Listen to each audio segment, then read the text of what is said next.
Aujourd'hui, il faut que je vous parle d'un film qui m'a vraiment marqué.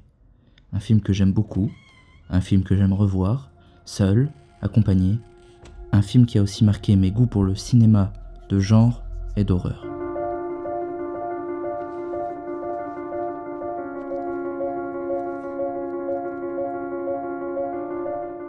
Mr. Babadook, c'est un film de Jennifer Kent. Une femme donc, quelque chose d'assez rare dans le cinéma. Elle est australienne et le film est sorti en 2014. C'est un film qui a eu quelques récompenses, dont 4 nominations au Festival international du film fantastique de Gérardmer.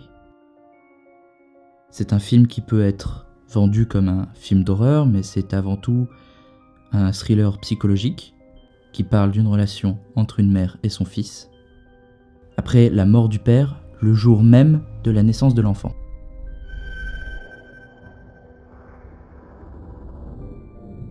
Nous sommes 6 ans après ces événements.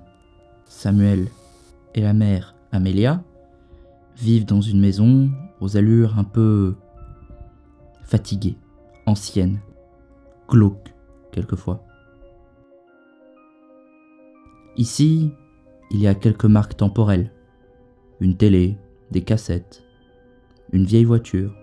Mais on parle aussi d'internet. Difficile de donner un cadre réel au temps dans ce film. On ne sait pas à quelle époque on se trouve. On ne sait pas trop où on se trouve non plus. Et c'est bien ça qui fait peur. Ça pourrait être chez nous, aujourd'hui, demain, hier. Dans tous les cas, nos deux protagonistes semblent vivre légèrement à l'extérieur de la société. Tout montre au fur et à mesure du film que les personnages sont isolés de leurs amis, de leurs proches, de leurs collègues. Avant de continuer, je dois vous prévenir. Ici, je vais devoir spoiler un peu l'histoire pour le bien de l'analyse. Si vous n'avez pas encore vu le film, il est très bon, allez le voir. Pour parler du film, je vais m'appuyer sur le fait que je suppose que vous l'avez vu. Nous allons donc voir une des grilles de lecture du film, le deuil. En effet, le film a été écrit de manière à ce que Amelia passe à travers les 7 phases du deuil. La première, le choc et le déni. À ce stade, Amelia refuse l'accident qui est arrivé à son mari. On le voit à travers plusieurs choses. Premièrement, elle en parle très peu autour d'elle, alors que des gens viennent vers elle pour en parler. Deuxièmement, elle ne fête pas l'anniversaire de son fils à la bonne date. En effet, cette date correspond aussi à la mort de son mari.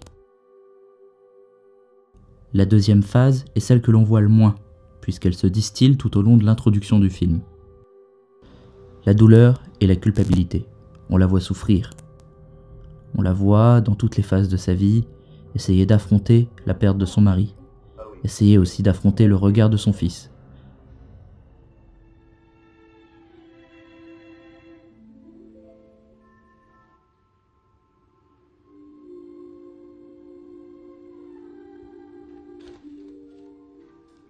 La troisième phase, c'est la colère. En effet, Amelia se met souvent en colère, et son fils ne l'aide pas du tout. Il fait des bêtises, il blesse une amie.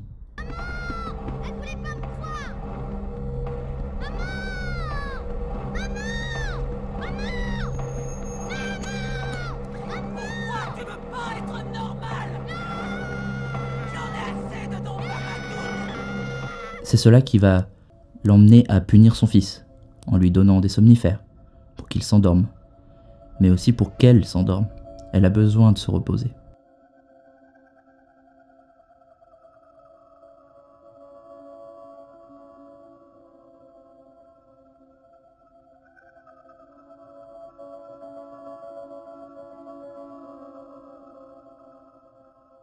Ensuite, il y a le marchandage.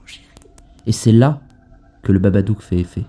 C'est là que le Babadook apparaît dans les phases du deuil. En effet, il y a cette phrase. On peut se retrouver. Il suffit que tu m'amènes le petit.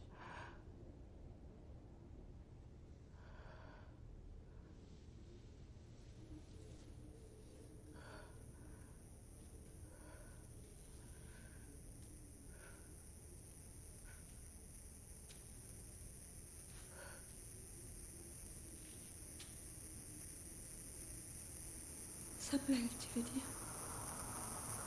Tu peux m'amener le petit. Tu peux m'amener le petit. Tu peux m'amener le petit. Arrête de l'appeler le petit. Je crois qu'il va pleuvoir. Il le répète avec insistance.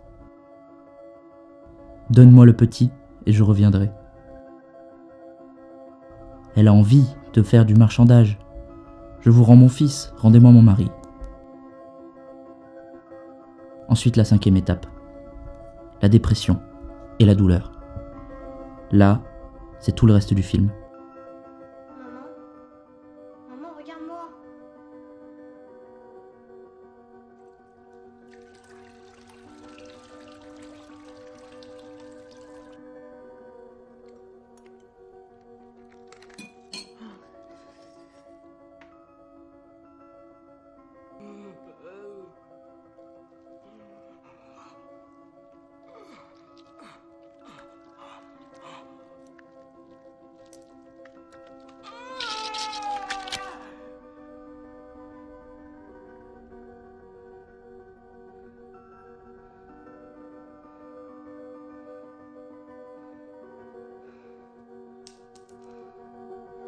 Le fils va l'aider. Ils vont se battre, tous les deux, à travers le Babadook. Et ici, nous avons la phase de reconstruction. La reconstruction, c'est un combat de tous les jours, qu'il faut mener. Combat dur, sanglant, parfois mortel.